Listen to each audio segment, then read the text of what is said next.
हाँ देखिए, अभी हम लोग लगातार जो है घास निकालने का काम जारी है और एक पूरा राउंड जो है हम लोगों ने घास निकाल लिया है और लगभग इस पूरे एरिया से 120 फीट के आसपास और लगभग 65 फीट के आसपास के टोटल एरिया से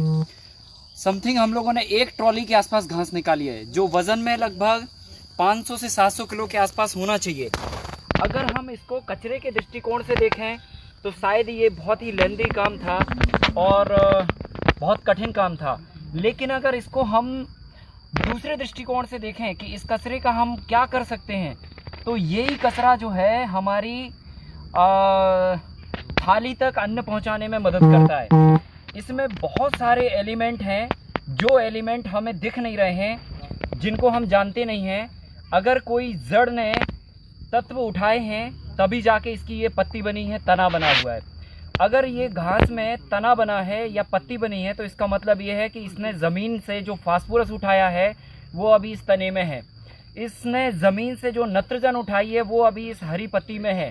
इसने जो भी एलिमेंट ज़मीन से उठाए हैं वो सारे एलिमेंट इसके पास अभी अवेलेबल हैं। लेकिन अक्सर हमारे किसान भाई जो गलती करते हैं वो ये कि पहले नंबर तो इस कचरे के ऊपर ही फसल बो देते हैं, तो ये जो है ज़मीन में जाके आपकी तमाम तरह की बीमारियों को देने के लिए तैयार होता है। क्योंकि कोई भी मैटर जो भी सॉइल में पड़ा है अनडिस्पोजेबल से डिस्पोजेबल पोजीशन में जब आएगा वो तो तापमान को क्रिएट करेगा, और जब तापमान बढ़ेगा तो नीचे आपने जो भी फसल लगाई हैं वो सारी फसलें शिशु अवस्था में होंगी और उस अवस्था में वो टेम्परेचर को नहीं झेल पाएंगी और परिणाम स्वरूप ये होगा कि तमाम तरह की फंगस लग के वो पौधा जो है ख़त्म हो जाएगा। सो इस तरह की जो चीज़ें हैं ये बहुत गलत है। इसको लेकर किसान फिर दूसरा काम करते हैं, वो ये करते हैं कि इस घास को जलाने की कोशिश करते हैं, जिससे ज़मीन के अंदर काम कर रहे हमारे लाखों वर्कर जो है मर जाते हैं और साथ ही साथ इन्वायरमेंट में इतना पॉल्यूशन हम कर देते हैं कि वो कहीं ना कहीं घूम घाम के हमारे सिर पे ही गिरता है। तो इसका जो समूचा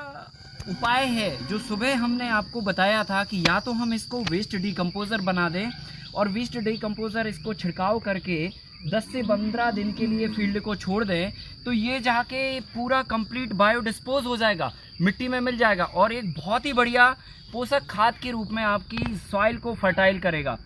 लेकिन अभी जो हम आपको बात बता रहे थे वो ये कि ये कचरा जो है हमें सामान्य तौर पे निकालने में लेंदी लग रहा कि अरे बाप रे इतना सारा कैसे निकालेंगे और इसको निकालने का क्या फ़ायदा, ये कचरा है। क्योंकि कचरे को हम कचरे की मानसिकता से देखते हैं, पर मैंने अभी आपको बताया कि यही कचरा आपकी थाली तक अन्न पहुंचाने के लिए काम करता है। इसमें जो भी तत्व हैं मिट्टी से इसने जो भी लिया है, चाहे फास्फोरस हो, चाहे कैल्शियम हो, नाइट्रोजन हो, बोरॉन हो, मैग्नीशियम हो, जो भी तत्व इसने उठाए हैं अभी इसकी पूरी प्लांट बॉडी स्ट्रक्चर में वो सारी चीज़ें अवेलेबल है, खासकर पोटास सबसे ज़्यादा मात्रा में। अब हमें करना क्या है, इस सारे कचरे को उठा के एक जगह ढेरी लगा लीजिए आप। अभी हम लोगों ने जो किया है या कर रहे हैं, बीच में ढेरी लगाते जा रहे हैं, छोटी छोटी ढेरियां लगा रहे हैं और फिर जाके जब ये पूरा हो जाएगा छोटी छोटी ढेरियां तो इसको बड़े ढेर में कन्वर्ट कर देंगे और फिर इकट्ठा हम इसकी पोटास बनाएंगे, जो आने वाले सत्र में हम आपको सिखाएंगे। पर यहाँ पर अभी हमें इतना बताना चाहता हूँ आपको कि इस कचरे में जो भी तत्व थे वो सारे तत्व हम डिस्पोज करके वापस इस खेत को देने वाले हैं। तो बेसिकली जो भी इसने न्यूट्रिशन उठाए थे, ये घास थी, खरपतवार थी, जो हमारी फसल के भोजन को इसने खा लिया। अब हमें दिमाग ये लगाना है कि हम उसको ही डिस्पोज करके वापस फसल को दे दें, तो क्या होगा कि जो मिट्टी की फर्टिलिटी होगी वो हमारी फर्टिलिटी वापस इंप्रूव हो जाएगी। तो बेसिकली कुल मिला के इससे एक अच्छी पोटास तो बनाई जा सकती है और इस कचरे से जो है जब आप डिस्पोज करके मैन्योर तैयार करोगे तो मैन्योर की जो संख्या होगी, जैसे अभी हम लोगों ने ये जो एरिया की घास निकाली है, मैंने बताया लगभग 120 बाई 65 फीट के एरिया से 7-8 हज़ार स्क्वायर फीट के आसपास का फील्ड होता है। इतनी फील्ड से हम लोगों ने 500 से 700 किलो के आसपास ये घास निकाली हुई है। अब ये 500 से 700 किलो घास का जब हम खाद बनाएंगे, जब कंपोस्ट बनाएंगे, तो आप बिलीव नहीं करोगे 10 बोरी के बराबर इससे पोटास बनाई जा सकती है। और 10 बोरी का मतलब होता है, एक बोरी की जो पोटास की कीमत है जो किसान अदा करते हैं वो 900 रुपये होती है, और अगर 10 बोरी बनती है तो इसका मतलब ये है कि लगभग 9000 की हमने पोटास बना ली 2 घंटे के काम में। और अभी हम लोग जो लगे हैं, अभी सेकंड जो 2 घंटे का काम होगा, इससे 10 बोरी और बन जाएगी। कुल मिला के हम 20 बोरी पोटास इस खरपतवार से बनाने वाले हैं, जिसको या तो आप जला देते हैं या तो इसी के ऊपर फिर से फसल बो देते हैं। तो दोबारा फसल बोने से आपकी अगली फसल का भविष्य खराब होता है, और जलाने से मिट्टी और पर्यावरण दोनों को नुकसान होता है। तो वो जहाँ पर दोनों जगह नुकसान है वो काम करना क्यों। अब इसको हमें करना इसलिए कि अगर ये काम आप कर लेते हैं तो क्या होता है जी, थोड़ा सा मेहनत लगती है, एक्सरसाइज हो जाती है आपका जो भी स्ट्रेस है बॉडी का वो ख़त्म हो जाता है, और मिट्टी के संपर्क में आप रहते हैं तो मिट्टी की जो पॉजिटिव एनर्जी आपके अंदर आती है उससे आपका हेल्थ बहुत अच्छा होता है। और जो टाइम लगा साहब, टाइम अगर आप लगाएंगे तो एक मान के चलिए हम लोग अभी 10 लोग हैं, 10 लोगों ने अगर वक्त गुजारा, जो भी हमारे समय का एक एक्सपेंस होता है वो सारा एक्सपेंस हमारे पोटास के रिटर्न में मिल जाएगा। सो ओवरऑल अगर हम इसको उस दृष्टिकोण से देखें कि ये कचरा नहीं है, ये खाद है, ये कमाल की चीज़ है, और ये जो है इससे अगर हमने ये पोटास बना ली तो समझ लो कि 20 बोरी की अगर पोटास का कैलकुलेशन कर लिया तो अंदाज़न जो है ना 18,000 रुपये की हम लोग इतने एरिया से पोटास बना डालेंगे। और ये पोटास जो है आपकी फसल की वृद्धि के लिए और अनाज की गुणवत्ता के लिए, दोनों के लिए बहुत ही ज़बरदस्त होगी। तो साथियों, आप इसको कचरा मत समझिए, और ना ही आप ये समझिए कि इसमें हम टाइम एक्सपेंड कर रहे हैं। जो भी आप टाइम लगाओगे उतने टाइम में आपका ये उससे दुगना आपको रिटर्न दे देगी। और साथ ही रिटर्न देने के साथ साथ सबसे बड़ा जो इसमें फ़ायदा है वो ये कि जब खरपतवार खेत में नहीं रहेगा या बहुत ही कम रहेगा तो आप जो भी फसल लगाओगे वो सारी फसलें बहुत बेहतर होंगी, क्योंकि अब इनको खाने वाला जो खरपतवार है वो आपकी मिट्टी में नहीं है। सो फसल भी अच्छी होने वाली है, और ज़मीन के अंदर जो मैंने बताया आपको कि खरपतवार होने से, अनडिस्पोजेबल मटेरियल होने से ज़मीन के अंदर पैथोजन नाम के हानिकारक बैक्टीरिया आ जाते हैं। और साथ में जब टेम्परेचर इनको कंपोस्टिंग के लिए जब ये पचता है मटेरियल तो टेम्परेचर क्रिएट करता है। उस टेम्परेचर की अवस्था में जो पौधे बहुत छोटे होते हैं वो सारे पौधे धीरे धीरे करके जो है क्या नाम से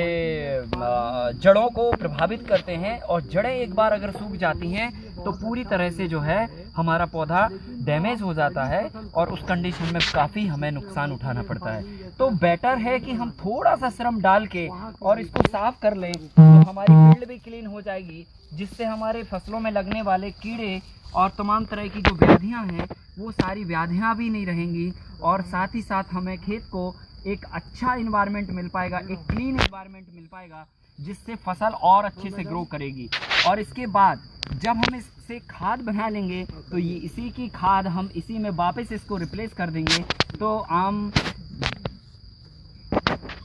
तौर पर अगर देखा जाए तो जो है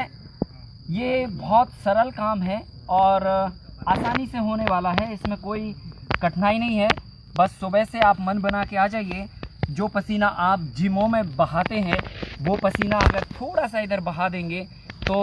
आपकी बॉडी से निकलने वाला पसीना भी मिट्टी में जाएगा, तो उसकी भी फर्टिलिटी उससे भी बढ़ेगी और उससे भी फसल बहुत अच्छी होगी, क्योंकि आपके पसीने में भी पोटास होती है बहुत अधिक मात्रा में। तो जितना पसीना बहाएंगे उतना ज़्यादा आपकी सॉइल को पोटेशियम मिलेगा, और जितना ज़्यादा कचरा उठाएंगे तो हमारा खेत भी क्लीन होगा, और साथ ही साथ आप उतनी ज़्यादा खाद भी बना पाएंगे। तो ओवरऑल हमने ये जो सत्र है, इस सत्र में क्लीनिंग पार्ट को शायद बहुत अच्छे से समझा है, क्योंकि ये क्लीनिंग पार्ट ही आपकी पूरी जो कहना चाहिए हमारी इनकम का एक निचोड़ है। जब हम पूरा 6 महीने की फसल को निकाल के एक कैलकुलेशन बिठाते हैं कि जी हमें मुनाफा हुआ या नुकसान हुआ, तो ये पूरे नुकसान और मुनाफे पर बहुत बड़ा फ़र्क डालता है। तो साथियों, क्लीनिंग बहुत ज़रूरी है, और ये पूरे काम को आपको सुधार के रखता है, सारे काम को मैनेज करके रखता है। अगर हम स्टार्टिंग में ही गलतियां छोड़ देते हैं तो वो सारी गलतियां हर एक स्टेप पर आपको नुकसान पहुंचाती हैं और अंत में फिर हमें नुकसान ही होता है। तो ऐसे नुकसान से बचें। और पहले उपाय के तौर पर आप या तो वेस्ट डिकम्पोज़र का सॉल्यूशन बना के एक बार डाल के मिट्टी को जोत के 10 से 15 दिन के लिए छोड़ दीजिए, और या तो फिर थोड़ा सा श्रम लगा के अगर तात्कालिक रूप में आपको फसल लगानी है तो इसका जो खरपतवार है वो सारा उठा के एक जगह पर ले जाके इसको पोटास के रूप में इसको कंपोस्ट करिए, और कंपोस्ट करने के बाद आपको इसको फिर वापस इसी में वापस आपको रिप्लेस करना है। तो इस तरह से हमने क्लीनिंग पार्ट को बहुत गहराई से बहुत अच्छे से समझा। इसमें सावधानियां क्या रखनी है वो भी मैंने आपको बताया, तरीका क्या करना है वो भी मैंने आपको बताया कि आप थोड़ा थोड़ा उठा के जाइए और छोटी छोटी ढेरियां लगाते जाइए और फिर इन ढेरियों को साथ में इकट्ठा कर लीजिए। तो ये छोटी छोटी चीज़ें हैं जो हम कहीं ना कहीं काम करते करते मिस कर देते हैं, और अगर आपने वो सारी चीज़ें मिस की हैं तो कहीं ना कहीं वो फॉल्ट आपके पूरे जो है रिजल्ट पर प्रभाव डालता है। तो हमने अभी इस सत्र में जो है पूरा पोटास से लेकर और कंपोस्टिंग से लेकर और जो है खरपतवार का क्या क्या हो सकता है और इसका क्या भविष्य है खेती में, वो सारी बातों पर चर्चा की। अब इसके बाद सेकंड हाफ में हम लोग वापस मिलेंगे 4 बजे, और 4 बजे से हम लोग थ्योरी के विषय पर बात करेंगे, मिट्टी के प्रकार पर बात करेंगे, उसके पीएच वैल्यू पर बात करेंगे, और अगर मिट्टी का पीएच गड़बड़ है तो उसको सुधारने के लेकर हम क्या प्रयास कर सकते हैं उस पर बात करेंगे, और सॉइल टेस्टिंग करानी चाहिए या नहीं करानी चाहिए, किसान के लिए कितना ज़रूरी है, मिट्टी के लिए कितना ज़रूरी है, और मिट्टी का स्वास्थ्य कैसे हम जांच करें, क्योंकि जब तक अगर मिट्टी स्वास्थ्य हेल्दी नहीं होगी तब तक आप हेल्दी फसल की कल्पना नहीं कर सकते और हेल्दी मनी की कल्पना नहीं कर सकते। तो सबसे बेहद जो ज़रूरी और अहम हिस्सा है खेती का वो है कि हम सॉइल की हेल्थ के बारे में जानें, और हेल्थ कैसे जान सकते हैं ये हम सेकंड हाफ में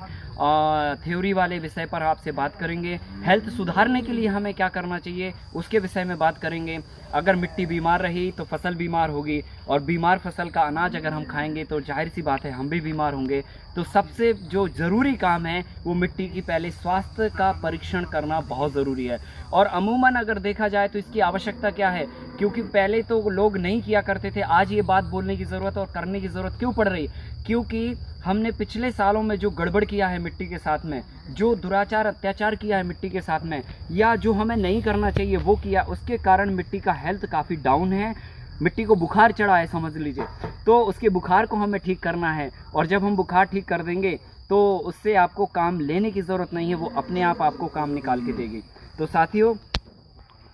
विदा लेता हूँ, और दोबारा से हम लोग 4 बजे फिर पुनः उपस्थित होंगे। तब तक के लिए बहुत बहुत नमस्कार।